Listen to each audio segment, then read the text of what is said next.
Bone marrow transplant ചെയ്യേണ്ടി വരും, അതിനൊരു 30 ലക്ഷം രൂപയൊക്കെ വേണ്ടി വരും എന്ന് പറഞ്ഞു.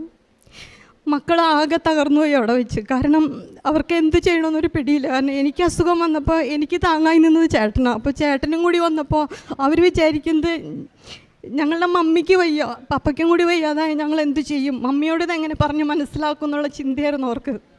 അവർ വീട്ടിൽ വന്ന് എൻ്റെ അടുത്തൊന്നും പറയണില്ല. ഇവരുടെ ഭാവം കണ്ടപ്പോൾ എനിക്ക് മനസ്സിലായി എന്തോ പ്രശ്നമുണ്ടെന്ന്. അപ്പം എൻ്റെ രണ്ടാമത്തെ മോനോട് ഞാൻ കുത്തി ഓരോന്ന് ചോദിക്കുമ്പോൾ അവൻ പറയും ഒന്നുമില്ല മമ്മി എന്ന് പറഞ്ഞു. അവസാനം ചോദിച്ചപ്പോൾ അവൻ പറഞ്ഞു, മമ്മി നമുക്ക് ഈ വീടൊന്നും വേണ്ട, നമുക്ക് വീട് വിൽക്കാം, വീട് വിറ്റിട്ട് നമുക്ക് പപ്പേനെ ചികിത്സിക്കാമെന്ന്. ഇത് കേട്ടപ്പോൾ ഞാൻ ചോദിച്ചു, വീട് വിറ്റ് പപ്പേനെ ചികിത്സിക്കുമോ, അതിന് മാത്രം നിൻ്റെ പപ്പയ്ക്ക് എന്താടാ അസുഖം എന്ന് ചോദിച്ചു. അപ്പോൾ അവൻ പറഞ്ഞു ഒന്നുമില്ല മമ്മി, അല്ല നമുക്ക് പപ്പയാണല്ലോ വലുത്, വീടല്ലല്ലോ എന്ന് അവൻ പറഞ്ഞു. അത് കഴിഞ്ഞ് അപ്പോൾ അവരുടെ അടുത്ത് പറഞ്ഞു വിട്ടു, ആളെയും കൊണ്ട് എത്രയും പെട്ടെന്ന് വരണം, ബ്ലഡ് കൂടി ഒന്ന് ടെസ്റ്റ് ചെയ്യണമെന്ന് പറഞ്ഞു.